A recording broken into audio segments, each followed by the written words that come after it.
నమస్కారం మిత్రులారా, నేను మీ సతీష్ ముదిగొండ.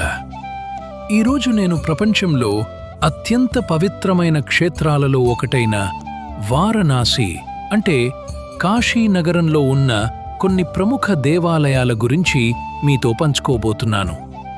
హిందూ ధర్మంలో జీవితంలో ఒక్కసారైనా కాశీ యాత్ర చేయాలి అని పెద్దలు చెబుతుంటారు. ఎందుకంటే కాశీ అనేది కేవలం ఒక నగరం కాదు, అది ఒక ఆధ్యాత్మిక అనుభవం. ఇక్కడ ప్రతి వీధిలోనూ ప్రతి గట్టులోనూ ఒక పురాణ గాథ దాగి ఉంటుంది. కాశీ విశ్వనాథుడి ఆలయం కాశీకి వచ్చిన ప్రతి భక్తుడు ముందుగా దర్శించుకోవాలనుకునే దేవాలయం కాశీ విశ్వనాథ్ టెంపుల్. ఈ దేవాలయంలో ఉన్న శివలింగం 12 జ్యోతిర్లింగాలలో ఒకటి. విశ్వనాథుడు అంటే ప్రపంచానికి అధిపతి అయిన శివుడు అని అర్థం. పురాణాల ప్రకారం కాశీలో మరణించిన వారికి శివుడు స్వయంగా మోక్షం ప్రసాదిస్తాడని నమ్మకం. అందుకే కాశీని మోక్షనగరి అని కూడా అంటారు. కాశీ యాత్రలో చాలామంది భక్తులు ముందుగా గంగానదిలో స్నానం చేసి తరువాత విశ్వనాథుడిని దర్శించుకుంటారు. ఆ దర్శనం మనసుకు ఒక అపూర్వమైన శాంతిని ఇస్తుంది. అన్నపూర్ణ అమ్మవారి దేవాలయం విశ్వనాథుడి ఆలయానికి చాలా దగ్గరగా ఉన్న మరో పవిత్రమైన దేవాలయం అన్నపూర్ణదేవి టెంపుల్. అన్నపూర్ణ అంటే అన్నమం ఇచ్చే తల్లి. భక్తులకు అన్నదానం, సంపద, ఐశ్వర్యం కలగాలని అమ్మవారిని ప్రార్థిస్తారు. పురాణ కథ ప్రకారం ఒకసారి శివుడు ప్రపంచమంతా మాయా అని చెప్పాడు.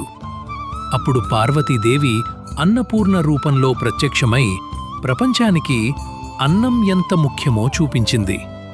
ఆ తరువాత శివుడే ఆమె దగ్గర నుంచి భిక్ష తీసుకున్నాడని చెబుతారు. అందుకే కాశీలో అన్నపూర్ణ అమ్మవారిని ఎంతో భక్తితో పూజిస్తారు.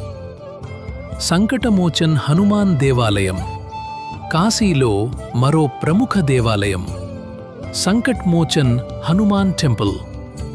సంకటమోచన్ అంటే కష్టాలను తొలగించేవాడు. ఈ దేవాలయంలో హనుమంతుని దర్శించుకుంటే జీవితంలోని సమస్యలు తొలగిపోతాయని భక్తుల నమ్మకం.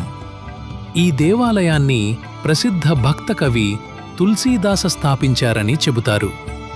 ప్రతి మంగళవారం, శనివారం ఇక్కడికి వేలాది మంది భక్తులు వచ్చి పూజలు చేస్తారు.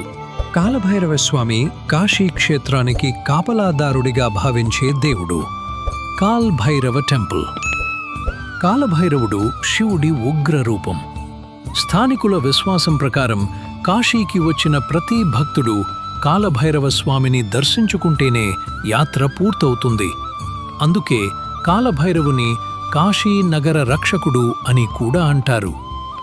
గంగామాత మరియు గంగా ఆరతి కాశీ యాత్రలో గంగానది ఎంతో ముఖ్యమైనది.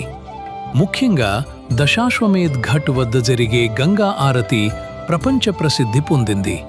ప్రతిరోజు సాయంత్రం జరిగే ఈ ఆరతిని వేలాది మంది భక్తులు చూస్తారు. దీపాల కాంతి, మంత్రాల శబ్దం, గంగామాత ప్రవాహం ఇవన్నీ కలిసినప్పుడు ఆ దృశ్యం నిజంగా అద్భుతంగా ఉంటుంది. గంగానదిలో స్నానం చేసి పూజలు చేస్తే పాపాలు తొలగిపోతాయని భక్తుల నమ్మకం. మిత్రులారా, కాశీ అనేది కేవలం ఒక నగరం కాదు, అది ఒక ఆధ్యాత్మిక యాత్ర.